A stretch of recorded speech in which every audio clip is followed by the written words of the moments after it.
Tiana's.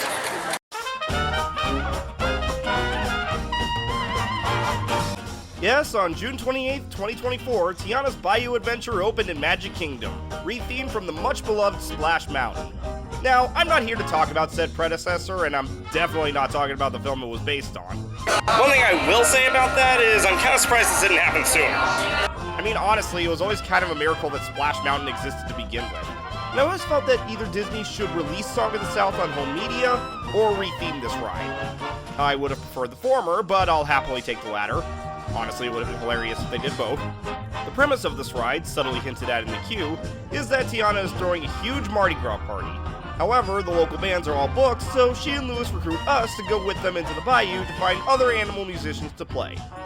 It's a charming little romp, largely set to going down the Bayou, but the varying types of accompaniment make the song never wear out its welcome. We also get dig a little deeper on the final climb and an original song in the very lovely finale. As for how it compares to Splash Mountain, personally, just comparing ride content, I don't think it's any better or worse. Much like with my thoughts on, say, Back to the Future to The Simpsons or Tower of Terror to Mission Breakout, which one you prefer will depend on which IP you prefer. But seeing as how most people don't even really know Song of the South, and most that do don't really care for it, I'm willing to call this a net positive. Overall, I probably have about 3 nitpicks with it. First is the name, which isn't necessarily bad, it's just Splash Mountain rolls off the tongue better. Second is what's on top of the mountain, or rather, what's not on top of the mountain. I think they really should have gone with the original plan of putting Mama Odie's tree boat on top of there, just so that it doesn't look so barren. My third and final nitpick is I kind of wish that the final lift went like this.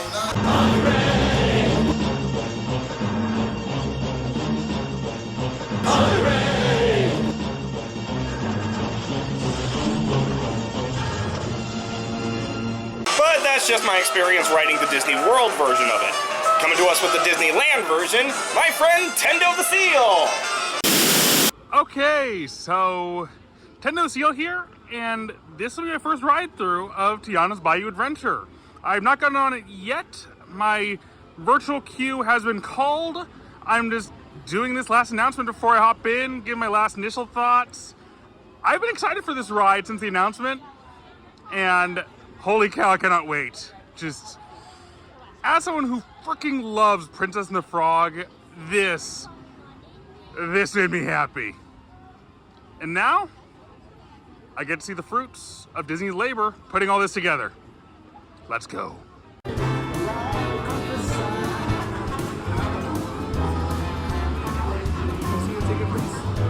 Certainly, my good man. I don't care if this is a cold day. I'm excited. Bring it on!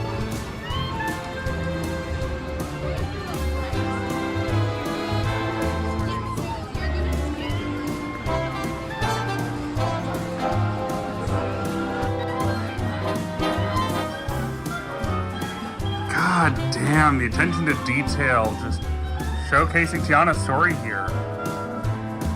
Holy cow. Imagineering still remaining awesome. Beignets! Give me beignets! So, she's kind of pulling Gusteau here. Don't know how I feel about that. So, that was my first ride on Tiana's, and hot dang did I love it. I, oddly enough, had an empty boat, just me in there. I think it's because of the cold weather right now, but it's a fun ride. It's admittedly clearly made for younger audiences in the first. It's not as challenging an attraction, but I find it quite enjoyable. The attractions are well put together. The narrative does make sense when you actually explore it. It's a fun ride.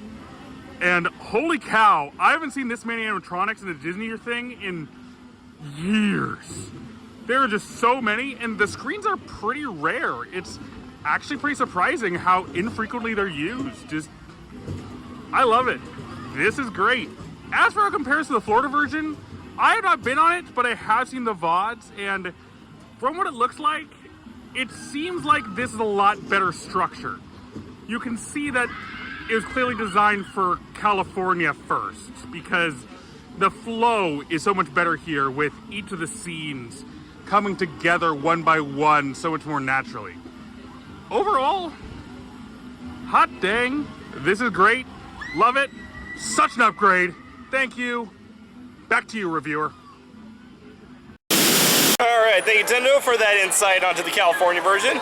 I'm back here on a second day, having gotten to ride Tiana's second time.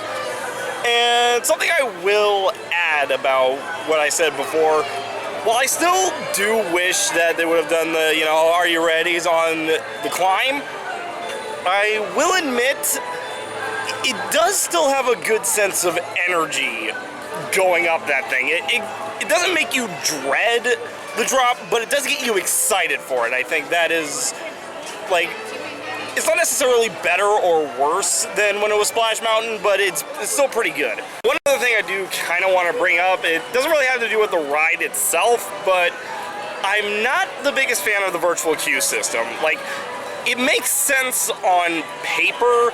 It keeps the wait times down. You don't have to, like, spend 4 or 5 hours waiting in line. But what kind of sucks about it is that you really have to be on that website or the app trying to get in at 7 a.m. exactly. Otherwise, you're just kind of boned. But yeah, if you're in Florida or California and you have the chance to go on it, I definitely recommend it. It's a really good ride.